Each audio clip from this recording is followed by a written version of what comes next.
So there are a few undocumented and secret changes in update 1.1 that got quite a few people frustrated, to say the least, especially one of them which nerfed the loot acquisition and the loot quality of many of the items that you can get in the open world. We will talk about that in this video. I did run some tests both for the PC version and the PlayStation one, so we're gonna talk about that in this video, as well as a bunch of other undocumented changes that you will see between each of the platforms. As always, if you enjoyed this video at any point, it would be super awesome if you left a like on it, and let's jump right into it. By the way, today's video has been brought to you thanks to Instant Gaming. Instant Gaming sells games at some of the cheapest prices you can find around, so if you also enjoy really nice discounts, go ahead and check them out by using my links in the description box down below. Let's begin with the supposed loot nerf, because this is quite important. So previously, if you went into an area that held a legendary item, you could either leave the area or just reload a previous save file, and you would constantly see that item being refreshed both in its quality, stats, as well as the number of possible modding slots. And this was a really amazing method to just go ahead and farm the best legendaries with the best possible stats and number of mod slots. Well, unfortunately in update 1.1 no longer is that possible, and no matter what you do, seemingly you cannot change that anymore. Now, I did run a number of tests. This was done both on the PC and the PlayStation 5. I'm not really sure how it is on the Xbox or the old gen of consoles, but I'm pretty sure it's going to be the exact same. So I tested the regular old save scamming method, and every single time I did it, the item still remained with the exact same stats. I also tried reloading a save file from a completely different side of the map, sometimes even the opposite side of the map, just in case it might be the area that you need to leave. But that didn't work either, so we were still stuck with the exact same item. Finally, the last thing that I did try was to actually save my files on a completely different drive, load the game, see what types of items spawns, and then delete the save files and put the ones on the different drive back into the save file folder. Loading it unfortunately still yielded the same results, and this was, by the way, in offline mode with cloud saves disabled. So even in this case, it seems that the game right now automatically spawns these items with a fixed number of stats, quality, and mod slots from the very beginning. The same can be said about the items that are fixed in loot boxes or from enemies' corpses. If they spawn of a certain quality, they will constantly stay at that quality and they will never change no matter what you do. Again, take for example one of these vests right here, which in some of the previous updates they could spawn all the way up to epic quality. In this case, all of my tests, it always spawned as a white quality item.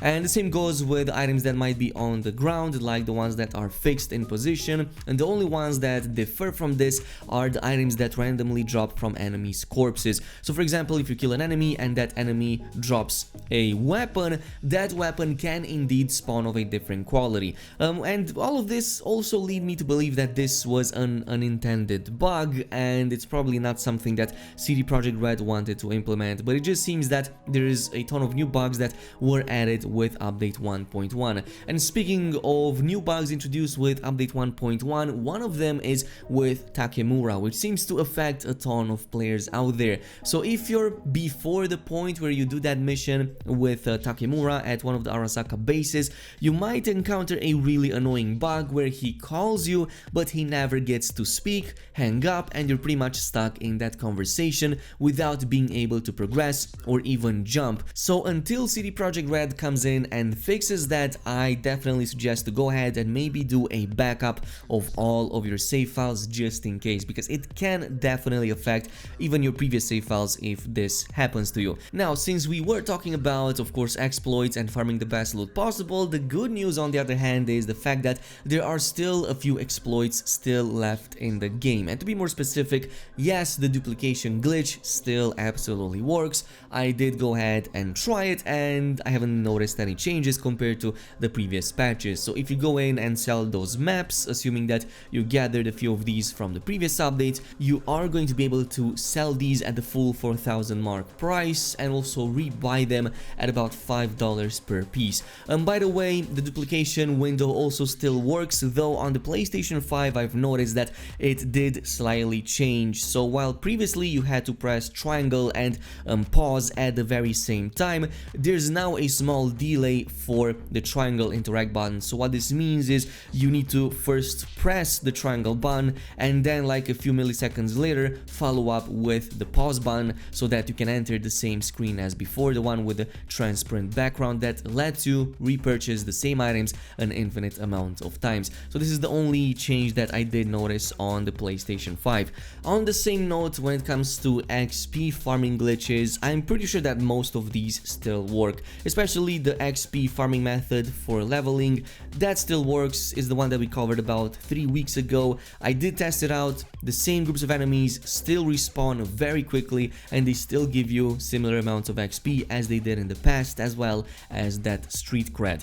Now on a final note, I do want to talk about one more thing, and that is a change regarding the performance on the consoles, the old gen, and of course the PC, because according to the patch notes it seems that PC at the very least got a really massive boost when it comes to crowd density. And in one of these shots right here you can see me running through one of these crowds in the city center, and there's at least 100 NPCs right here just doing whatever it is that they're doing on a daily basis, which is just walking. But compared to the PlayStation 5 version, which is on the same area, slightly different angle, but the same conditions applied here as well, you can see that the crowd density is significantly lower than that, and this is again on the PlayStation 5.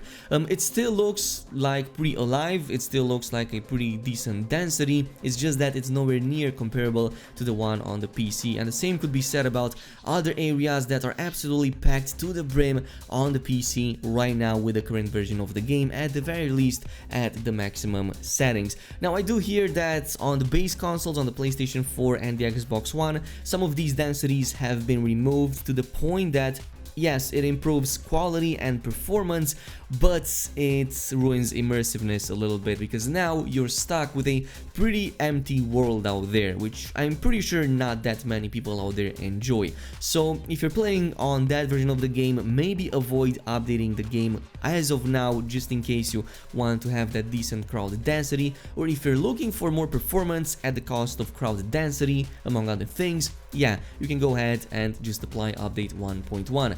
But this is it with the recent update. Thank you so much for watching. As always, if you enjoyed this video, it would be super awesome if you left a like on it, subscribe and activate the notification bell, and I'll see you guys in the next one.